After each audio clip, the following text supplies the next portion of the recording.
Hello and welcome to the Atlantic Council. I'm Jason Marzek, Vice President and Senior Director of the Atlantic Council's Adrian Arsht Latin America Center. I'm delighted to be kicking off the inaugural broadcast of our new series, Economic Pulse of the Americas, which is inspired by our popular infographic series of the same name. This new series aims to shine a light on critical economic trends across Latin America and the Caribbean that oftentimes can fly under the radar. This year, trade and tariffs have dominated headlines across our hemisphere and beyond, and the Atlantic Council has been providing analyses, explainers on what this means for our hemisphere and for the rest of the world through op-eds, reports, and our tariff tracker, which I encourage all of you to look up on the Atlantic Council website, especially tomorrow as we reach the August 1 deadline of many tariff announcements.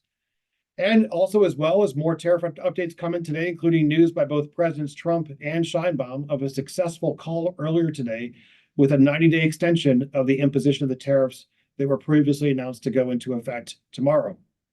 However, all the talk about tariffs makes it easy to overlook deeper shifts quietly shaping the region's economic future. And understanding these undercurrents is essential. After all, while trade with the United States remains extremely important, that's just a slice of Latin America and the Caribbean's broader economic picture. Shining a spotlight on regional economics is a priority of the Atlantic Council, which we do with some of the best economists, and then we focus on what's needed to move the needle for forward-looking policy action. And as part of that work, today we're taking a step back to look at challenges that sometimes might have faded from the spotlight this year, like the region's sluggish productivity growth, persistent fiscal imbalances, skills gaps, and the strength or weakness of financial systems. At the same time, we'll explore emerging dynamics, venture capital, cryptocurrencies, artificial intelligence, that are often discussed in the context of advanced economies, but are increasingly relevant to economies all across our hemisphere. Our new Economic Pulse of the Americas series complements some of our longstanding initiatives, including our America's Economic Security Working Group, which will be releasing its latest findings shortly. But today, I'm delighted to be joined by four of the region's foremost economic thinkers. Bill Maloney is Chief Economist for Latin America and the Caribbean region at the World Bank. Bill was Chief Economist for Equitable Growth Finance Institutions and Trade Competitiveness as well previously. He was also Global Lead on Innovation and Productivity, and is also one of the authors of this new incredible report, which I have here in hard copy, Reclaiming the Last Century of Growth, a must read, I think, for everybody who's watching this broadcast. Luz Maria de la Morda is the director of UNCTAD's Division on International Trade and Commodities. As a former vice minister for international trade, she led Mexico's trade and investment policy, overseeing 14 free trade agreements with 51 countries.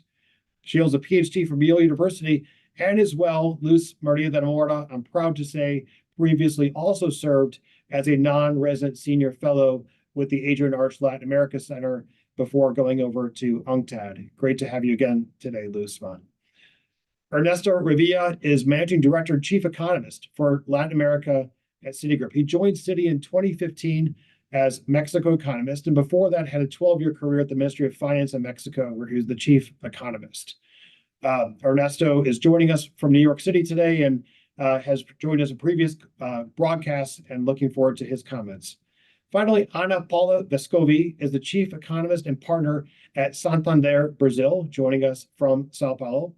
She has 30 years experience in both the public and private sectors between executive roles and economic advisory positions, has covered fiscal, financial, regulatory, corporate governance areas, as well as she's also a regular economics columnist for Folha de Sao Paulo, among the other things that she has contributed to. So I'm really excited to have this stellar group of foremost economic practitioners and thinkers to help us to look under the hood on key economic issues. So let's start by taking a step back, better understand the broader economic context in Latin America and the Caribbean today. Chapter 1 of the World Bank's latest LAC regional review, it lays out a sobering diagnosis. Growth is sluggish, investment remains low, and debt is creeping higher. For our audience watching this live, some of whom may not be economists, let's break this down with a focus of underlying trends conditioning this diagnostic. And I want to start with you, Bill. Many people ask, why is growth in Latin America so persistently low, especially compared to other regions at similar development levels? And please go ahead and take yourself off mute there. Thanks, Jason, and thanks for the invitation to participate in this panel. Yes, Latin America is one of the slowest growing regions of the world, and that's not a recent thing. If it's not the last 10 years, it's not the last 30 years, and it's not the function of a couple lost decades. The whole point of that publication, which you so kindly pitched, Reclaiming the Lost Century, is that this goes back to our reaction to the Second Industrial Revolution, when we were not able to identify, adopt, and implement the latest technologies in our key sectors, and we weren't able to enter into new sectors. And as a result, we didn't have the takeoff that a lot of our contemporaries in, say, the 1900s, namely Sweden, Denmark, Germany, France, all of which had similar levels of income to, for instance, Uruguay and Chile and Argentina. They were able to do it, and they took off, and we didn't.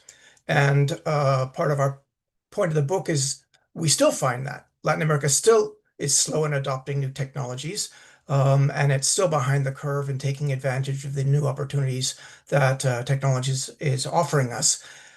So we have to deal with those underlying structural issues, some of which have to do with framework conditions that the Washington Consensus has talked about correctly for 30 or 40 years, but a lot of which have to do with our underlying human capital, ranging from primary and secondary education to technical schools like community colleges, which we don't have, to more STEM kids graduating from graduate school, to our universities being better partners with the private sector, to our managers being more worldly and more capable. We can talk more about it, but the point of this is that we can't be talking just about conjunctural fixes to improve growth, or to kind of simple-minded industrial policies of just we have to engineer structural change to get more growth. We need to attack this fundamental inability to learn how to learn about the new technological opportunities that are offered the region. And Bill, I want to further set the stage with you with a follow-up question before turning to Ernesto and start to ask about investment. But Bill, you mentioned in the book this frustrated process of learning economies. Can you explain a little bit more what are learning economies and what does this matter? Why does this matter for the region's economic growth? So what I mean by learning economies is precisely this ability to be aware of the new technological advances that are happening in the world and see how they apply to your local economy, and then know how to adapt them. The iconic example for me is what happened when we, as a region, lost the mining industry, where we used to, for a matter of 200, 300 years, dominated the world. And yet somehow by 1910, 1920, all of our mines were in the hands of foreigners who were introducing technologies, and we weren't. The same thing you can point out in certain manufacturing sectors where, for instance, Brazil had a fledgling iron and steel sector, but it lost it because it was not able to adopt the new technologies until 20 or 30 years later. So the learning part is exactly, if a new piece of information about a steam engine or AI, for that matter, comes onto the global economy, do we have the people who are technically able to identify the possibilities of bringing it to our local context? Do we have the managers who are able to see how to commercialize those possibilities? Do we have systems overall, the overall ecosystem, meaning including the business climate, that will allow us to actually add value and make money off it? Thanks, Bill. Thanks for setting the table with that. Ernesto, what turn do you feel free to comment on anything that Bill said? But I also want to ask you specifically about investment, which is absolutely essential for growth, as you know, and all of our audience knows. But it's remained chronically weak across the region. If you could walk us through a little bit why capital investment hasn't picked up, despite some of the strong demand for infrastructure, industrial expansion, digital transformation, and also feel free to give any additional reflections on Bill's comments. Jason, let me first thank you for the extraordinary opportunity to be here. It's always an honor to share a panel with Bill, with Luzma, with Ana Paula, so very happy to be here. I fully agree with everything that Bill said. I think that's an extraordinary diagnosis of the structural challenges that Latin America has had for growth, not for the last year or a couple of years, but for decades, as Bill mentioned. Now, to be a little bit more optimistic on the short term, let me just point out that in this particular juncture, looking at more at the short term, something interesting is happening with LATAM and its fundamentals, in the sense that if you look at the growth forecast for 2025 for different regions of the world and countries, basically we in Citi, but also the rest of Wall Street analysts, have downgraded most of the regions in the world, including the US, Europe, China, but we have not changed that much the forecast for Latin America in 2025 and 2026. That in itself is remarkable, and we can discuss why. But yes, it's true, the level of growth remains sluggish, investment is very low, debt is high, and the particular problem of investment that you are asking, it's like a chicken and egg problem, right? Because in a nutshell, you can say that Latin America doesn't grow because it doesn't invest that much. But why doesn't it invest that much? Because growth prospects are not great. So why are you going to be investing in Latin America? So how do you get out of that problem? And that's the structural push that I think Bill is alluding to. I think that the prospects for investments are not great.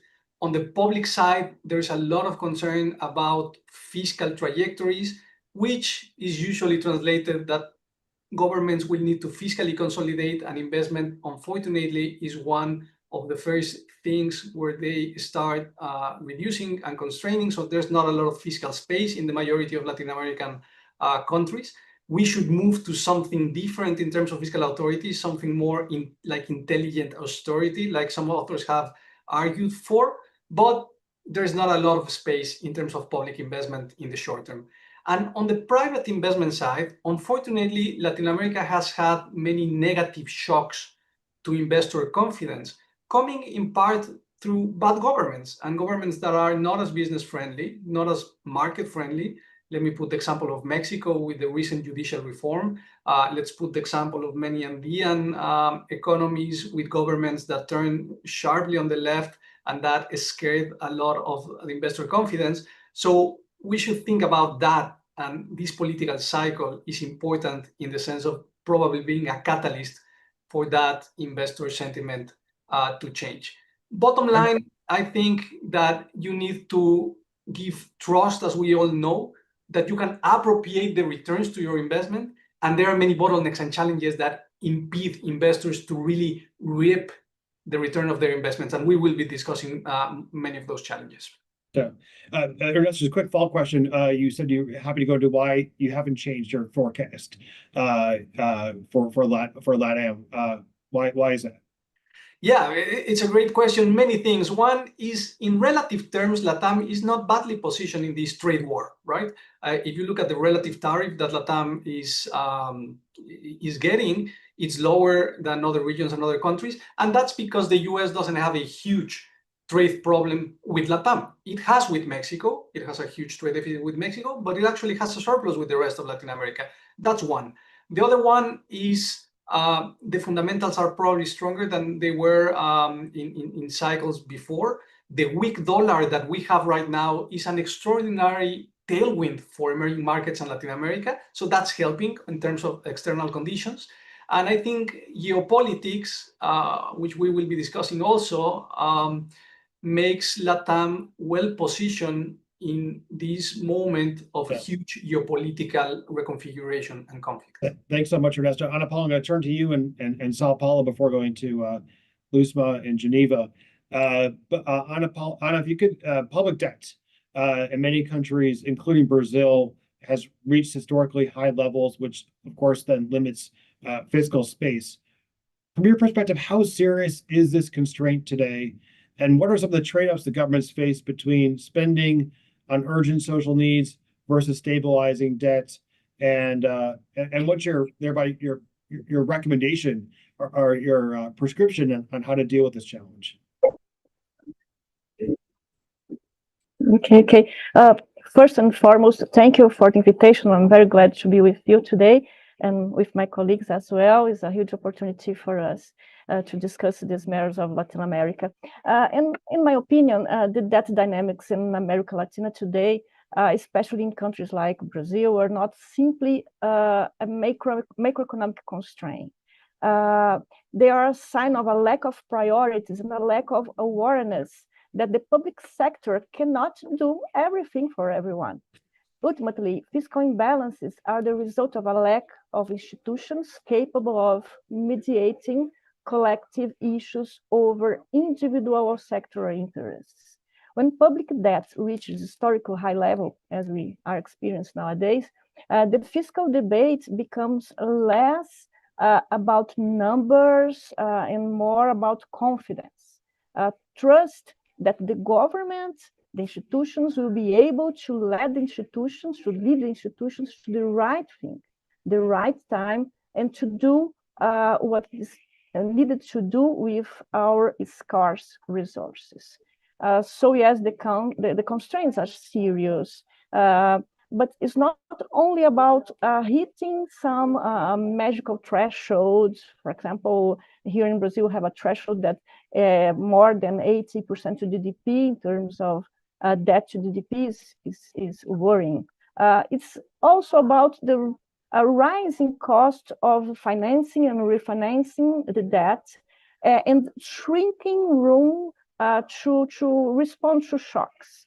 And this brings together the erosion of credibility when fiscal rules are seen as too weak or malleable, or those rules seem incapable to tie in the reins of policymakers. Saying that, the trade-off between social spending and debt stabilization is real in Latin America, especially in a region with high inequality and pressing social needs. I usually say that there is no way. Oh, hello, can you hear me? Yes, go ahead.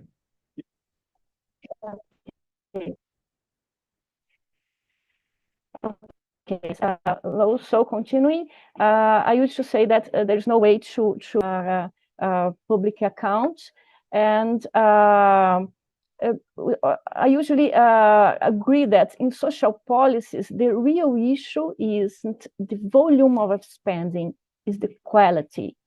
We can't continue spending badly and then platform more and more fiscal. How can Latin America and the Caribbean better harness its natural wealth, not just through fueling global supply chains, but also through transforming their economies? I think it's at the center of the questions that we are seeing today in the intersection of trade policy and industrial policy. But I would like to start with the opportunity that Latin America and the Caribbean have today. We have an incredible opportunity, which is the dual transition to a low carbon energy matrix and to a digital world, where, for example, in the case of critical energy transition minerals, there is a great opportunity for Latin America and the Caribbean to move up the ladder. As you all know, there's a global transition today to a low carbon economy, and this has placed Latin America in the spotlight. Almost every country in South America, in addition to Mexico, is home to some of the world's most critical minerals. For example, lithium, copper, manganese, nickel, graphite, and a few rare earths. And these are essential components for example, electric vehicles, electric batteries, renewable energy, and obviously the digital technologies that we all see and the gadgets that we all use all the time, or devices, the smartphones, laptops, etc. They all depend on critical energy transition minerals. So this surge in demand has also resulted in increased foreign direct investment coming into Latin America and the Caribbean. We recently published at UNCTAD a report called The State of Commodity Dependence 2025. And in this report, we identified that almost 1/4, 23% of the foreign direct investment that Latin America received in 2024 was directed to investment in critical mineral projects, which is, let me tell you, the double of what other developing regions have received. And I think that this relates to what Ernesto was already saying about the possibility for Latin America to continue to grow. So this is really an opportunity that we have to see. But there lies the paradox. While Latin America is a supplier, a strategic supplier of these minerals, the problem is that the region continues to export basically raw materials, and the value addition is still small. So the challenge here is, how do we move up the ladder in this opportunity so as not to maintain the traditional way in which Latin America has integrated into global supply chains through exporting raw materials, but transforming its economies. We have seen this story before, and we know that this is very risky. And this time it can be different, because the current demand for strategic commodities is not only a market trend where we know that there's always market volatility, boost and bomb cycles, but this is a historic opportunity for the region to really move up its industrial upgrading, to add value to its production, to move into technological innovation, and also to develop the skills that the labor force requires. And in that development report, we use, for example, the case of the Democratic Republic of Congo, which nearly tripled its cobalt export value by investing in local processing. It was not adding or expanding the volume, it was increasing the value. So why shouldn't Latin America do the same with lithium, copper, and many other minerals? At UNCTAD, we have identified a few actions, and let me just be brief with a number 5. Let me number 5. First, we have to align investment with national development goals. There has to be a strategic industrial policy. And we know that industrial policy is back. It's back on the policy toolkits. And that industrial policy has a wide variety of instruments, from subsidies, fiscal incentives, all sorts of support from state, but with the participation of the private sector with a long-term perspective. The second one has to do with investment in infrastructure. It's vital that Latin America invests in infrastructure, from energy, transportation, to digital connectivity, to be able to really provide the environment to move up the ladder. The third one has to do with the environment, the business environment, by strengthening institutions and governance that can ensure that business can really develop. The fourth one, regional cooperation. Regional cooperation is really an opportunity today, because it's a way of developing local and regional supply chains, while at the same time expanding markets through trade facilitation, and through also improved customs operations. And the last one, but not the least one, is creating a skill force for the 21st century. This should begin from elementary school and go all the way to university education and professional skills development, so that the region creates the conditions for the raw material to really move up the ladder in terms of benefits and in terms of potential for economic growth. Thank you. Well, Luzma, I think you just gave us 5 priorities for our work here as we move forward, and what we can help to advance. Bill, I'd love to get your thoughts on that, but also get your thoughts on the fact that countries are, trying to really always walk this fine line between long-term competitiveness of responding to short-term political and economic pressures. And I think this was something that was mentioned earlier in the conversation. I think, Ernesto, you were mentioning this, the market-friendly policies and political cycles and the interplay. But from your perspective, Bill, what are the most overlooked reforms that should be moved forward that can really shift the region toward broader based growth over the next decade? What should we be thinking about that we're not thinking about? Or what are we thinking about that really needs to be put on overdrive? So let me start by echoing some of the more optimistic lines of argument that we've been hearing so far, which I think are correct. The region is actually well positioned in many ways to grow much faster. I think it was Ernesto mentioned the whole digital revolution, which makes trade in services, which is the fastest growing part of international trade, more feasible for the region if we had more bilingual education.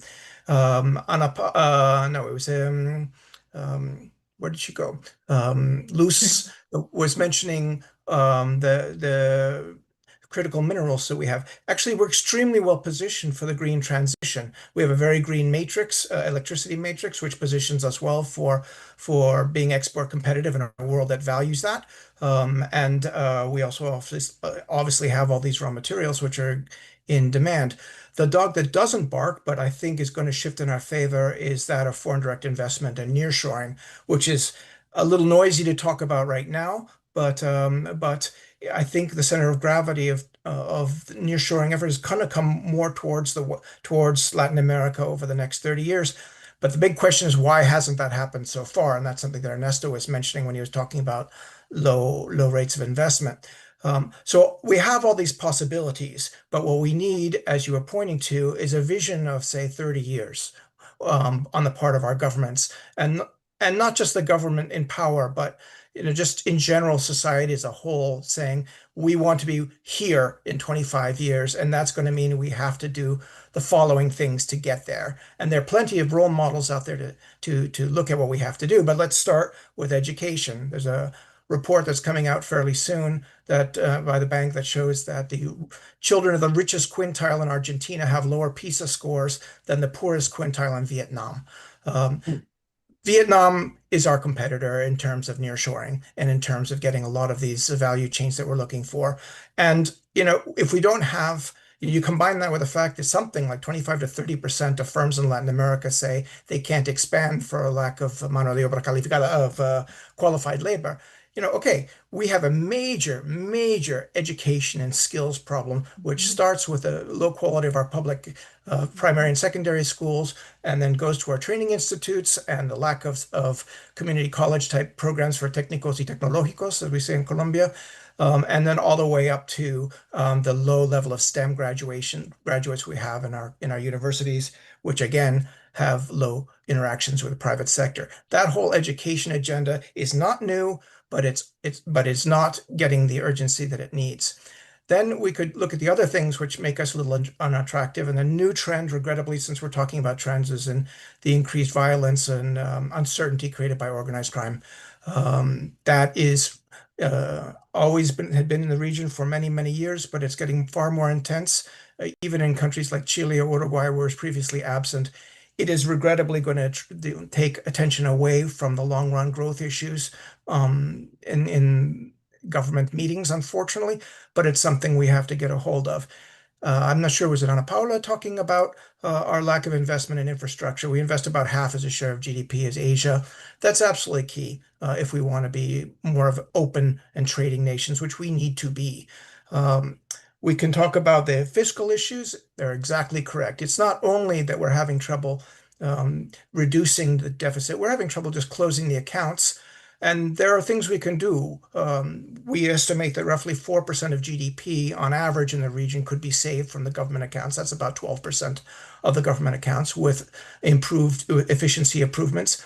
And with that, and we have a whole program now for government analytics to try to see what could be done. But that is absolutely the first place to start to make our governments more effective, more responsive to the citizenry, and more able to reduce the deficit. We also have to think about changing our cocktail of taxes so they're less growth inhibiting. We have some of the highest corporate tax rates in the world. That's not good for investment. We could go on with several other issues, but I think that's a place to start. Bill, that's a fantastic place to start. And a lot of these are issues we're working on here, including increasingly organized crime, and how do we stop the business of organized crime from proliferating, looking at these really as businesses and that have economic pillars that are underpinning them. I want to go back to, I'm cognizant of the time. We only have a little over 5 minutes, but I want to go to you, Ernesto, because much of the macroeconomic narrative around the region is centered on resilience, especially when you look at tighter global financial conditions and sticky inflation. From your perspective at Citi, and one of the things that we're talking about in today's conversation as part of the series is things that don't get as much attention as they should. And so what are some of the lesser known indicators, from greater banking penetration through fintech to rising financial inclusion, that investors should be watching to assess the true health of regional economies in the second half of the year? Given that you put the window of the second half of the year, Jason, I think, well, first and foremost, things that investors are watching right now is the extraordinary resilience of Latin American economies. In fact, we are about to increase the forecast for Mexico this year because the economy has been a little bit more resilient than expected. Brazil has been extraordinarily resilient with super high nominal and real rates. Nobody's forecasting a recession just yet, and the economy is still expected to expand 2.2%. And Argentina, even if it's slowing down at the margin, is still very resilient, and forecasters have increased the growth forecast. So for the second half of the year, you still have to go with the traditional high-frequency activity indicators. But in terms of trends that you are asking, I think that right now we're seeing very nice capital inflows to various asset classes in Latin America. Again, this is not a verdict on how Latin American countries are managing their economies. It's also the fact that external conditions are pushing a lot of capital into emerging markets in Latin America because of what we were saying, the weak dollar. There was a trade of selling the US for many different reasons post-Liberation Day. So I would also pay attention to those type of flows because they have been resilient and increasing. And finally, there has been extraordinary leapfrogging in some sectors, for example, in the payment system in Brazil with Pix, managed by the central bank, which has extended the ecosystem to more credit creation, fintechs, and so on. And the impact is extraordinary and could be very beneficial going forward. So that's a trend that I would also pay attention. Maybe not for the next 6 months. This is a longer time trend, but important nevertheless. Wonderful. Thanks, Ernesto. I'm going to turn to you, Ana, and then Luzma. But Ana, we'll keep on the theme of trends and look beyond 2025 and look at additional future trends that may condition economic growth. And here, artificial intelligence is rapidly transforming sectors and developed economies. Also, implications, we spoke about this a little bit earlier, for emerging markets like those across Latin America and the Caribbean, but the implications still a little bit unclear. What are some of maybe the opportunities or the disruptions that you are foreseeing AI creating in the region's labor markets and the productivity dynamics when we look out over the next 5 years or maybe even the next decade? Oh, okay, I couldn't agree more that artificial intelligence is transforming the global economy, and Latin America cannot afford to watch from the sidelines. But here's the challenge. We're not prepared institutionally, educationally, or even in infrastructure terms to fully seize the opportunities of these disruptions coming from AI. Let's start saying by the upside. In sectors like agriculture, logistics, public services, we have space because we have some inefficiencies. There are common to the sectors, and AI can bring enormous gains. Smart irrigations, predictive logistics, automated tax and welfare systems. We have just approved a tax reform here in Brazil that are using intensively technology to deploy these new systems. All of this can make public and private sector more productive and inclusive. Some services like accounting, financial transactions, coding, etc., will probably be produced with a zero marginal cost, implying limited supply and a shock of productivity. But the disruption will be just as significant like the upside things. Jobs in call centers, retail, accounting, as I said, and even parts of education and health care could be automated faster than governments can reskill workers. Those workers are the middle class for us in Latin America. So they explain the level of consumption besides being a quite important electoral group in the political system. Latin America already has a fragile labor market with high informality and low productivity. And if we don't act fast, AI could amplify inequality rather than reduce it. We do need fast to invest in people, as Bill said already. Education system must pivot now and toward digital and cognitive skills. Second, we need to build some data governance, some new frameworks for bring AI as an inclusive tool, to be transparent and to foster innovation. And there's a third part that I hear from a lot here. Governments should create kind of sandboxes or easier environments where AI applications can be tested in real public services. Gen AI is an impressive tool for collective welfare and to allow the surgency of new business. However, must have a framework to function like this. So we have to take care of people, to harness all the AI opportunities in Latin America. Ana Paula, that's an extremely important comment, because where we don't want to be in 10 years is thinking, well, what did we do wrong, right? What should we have done to really harness the opportunities of AI and make sure that it allows for our region to continue to grow economically.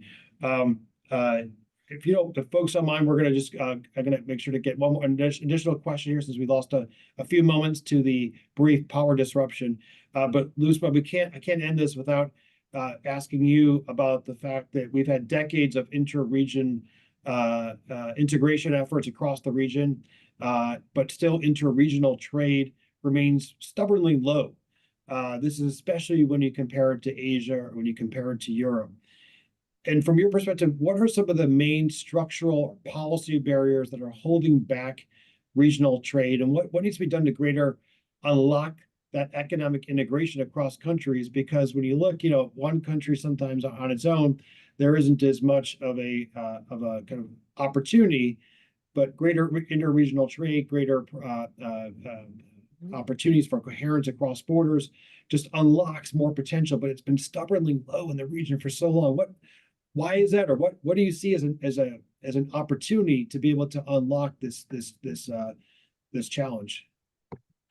Right, Jason, thank you for this very timely question. And I say timely because I think that what we are seeing at the multilateral level really calls for looking for new opportunities to take advantage of international trade, and regional integration and regionalism is without a question an opportunity today. However, as you very well said, despite more than 6 decades of integration efforts in Latin America and the Caribbean, we are one of the least economically integrated in the world, with just 15% of total exports within the region, compared to 60% in the European Union or 50% in Asia. Let me share with you that at UNCTAD, we have analyzed why is it that the integration in Latin America and the Caribbean is so low. And I have to say the caveat that Central America is much better in terms of integration. They have been able to do the Central American Common Market that has been quite successful over several decades, and also CARICOM. But in general, Latin America has really been very slow in terms of integration, which today remains very shallow. So let me share with you 4 elements. I think that the first one has to do with vision and leadership. There has to be a vision and continuity over time in terms of an integration project for the region. Integration has been more rhetorical than factual, and initiatives have been launched with a lot of enthusiasm, but only to be derailed by political shifts, lack of coordination, or even competing priorities among countries. So there has to be an awareness that integration is positive as an instrument to create another layer of market in the region to the benefit of the economy of the region and jobs. The second one has to do with infrastructure and logistics. Latin America still has very poor connectivity, both physical and digital, and that limits trade flows. At UNCTAD, we have estimated that closing just half of the infrastructure gap among Latin American countries could advance economies by increasing their exports by close to 30%. So there's a direct correlation there. A third area has to do with regulations. Latin America has a lot of institutional asymmetries, divergent standards, different customs procedures, and different regulatory frameworks that don't talk to each other. So this creates really invisible walls that sometimes are even more costly than tariffs, even if tariffs are high. And the last one that I'd like to share with you is that we see a very low productive complementarity. For example, in Asia, we see that Asian countries, specifically in ASEAN, countries specialize in different stages of production of the regional supply chain. Whereas in Latin America and the Caribbean, we see that economies export very similar goods, primarily raw materials, especially among South American countries. So there's very little scope for value chain creation. But this is a good opportunity to depoliticize integration, to invest in regional infrastructure, to harmonize regulations and standards, and to promote productive integration and strengthen regional institutions. Thank you. Thank you so much, Luzma. And with that, we're going to come to an end here. I want to thank all four of our excellent speakers, Bill Maloney, Ernesto Revilla, Ana Paula Vescovi, Luz Maria de la Mora. We probably could have spent all afternoon speaking about additional economic trends, those that are getting attention, those that should be getting attention. But I think all of your comments are going to be very instructive as we continue to peel back the onion on some of these incredibly important topics in future iterations of our Economic Pulse of the Americas series. Thank you again so much for taking the time to join us this afternoon. And to our audience, thank you for tuning into today's broadcast.